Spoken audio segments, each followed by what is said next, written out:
this is a short life that we have to live, man. And it's very important that we all make the most of every single day. And that most importantly, we're happy Yeah, because as entrepreneurs or as soldiers, even if they're winning the battle, they're missing their families. And sure. there's a lot of things that they're sacrificing and a lot of hard work that they're putting in. And sometimes, just like entrepreneurs, you have to go back home, and you don't win the battle. Sure. And then it's like, man, I'm sacrificing all of this to lose, Yeah. right?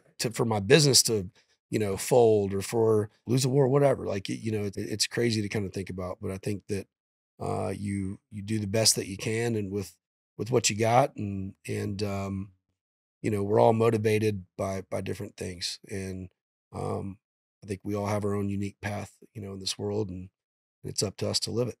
Yeah, no, absolutely. Those are a lot of good points. And yes, like from an entrepreneurial standpoint, is the sacrifice worth it? I look back now over the years and I would say all of it was. The parts I question is time away from my parents. Work is as busy now as it's ever been. Yeah, But it's probably gonna always be busy. sure.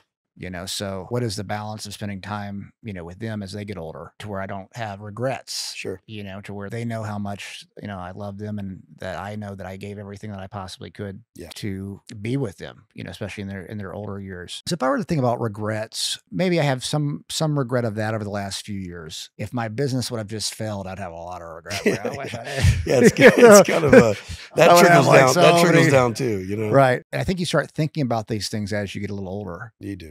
Moving to Mexico for me 9 years ago or so, I thought it just made sense. It makes total sense to move to Tijuana, Mexico and live in the hospital. And, Yeah. like this is, what do you mean this is a bad idea? I couldn't get investors, man. I got told no by everybody. Yeah. Everybody's like, no, no, no, no, no.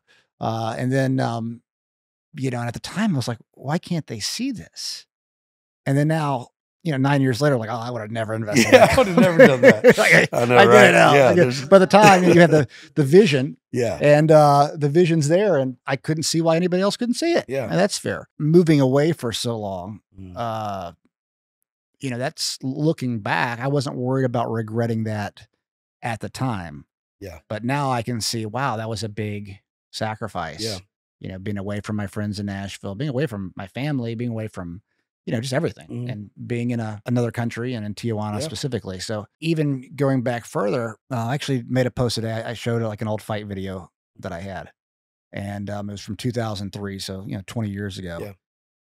And two fights after that fight, one fight after that fight, I was fighting for an organization called Shudo. And Shudo, back then, Shudo was a big organization. Jake Shields and I were both ranked in the top 10, Yeah. a little later that year. But they offered me a fight for the world title in Japan against Satoru Nakao. And I'd gotten in legal trouble about 2 years before, and the judge wouldn't let me out of the country. At the time I was devastated because that was like my shot. I mean, Nakao was a great fighter. I'm not saying I would have beat him, but I felt like I would have. It would have been a good fight. Yeah. And I think about the trajectory my life would have been on if I would have won that fight. Yeah. And because the judge wouldn't let me out of the country, I decided to focus on my fighters, training my fighters, building my martial arts school, which ended up being one of the largest in the country. Yeah. And my clothing line, Gameness, we were the largest supplier of Brazilian Jiu-Jitsu martial arts uniforms in the world. So we Awesome. built those up. And, at the time it was just like a devastating thing. And I still have a little regret, if that makes Sure. sense. Yeah, Like yeah, I yeah. still, what if, and I really wanted to fight, Yeah. but I'm so happy with the direction it sent my life as well. Yeah. If that makes sense. That makes exact sense, man, because I felt the same way, kind of. I wouldn't have got hurt, right? I maybe go play some college ball. Like, the chances of me making it pro and being like super successful and maybe earning the income that I do today in the major leagues for as long as I will, right? And building this like that would have probably never happened, right? We're just competitors, right? And I hate failing. Like Mhm.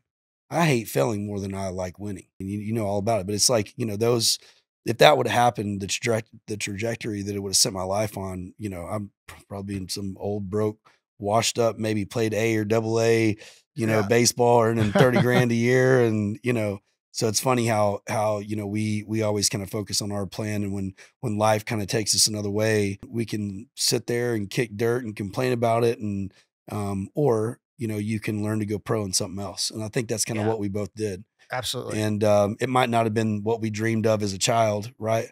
but at least we went pro in something, and at least we changed lives and made an impact, on our communities, and that's what's fun, man.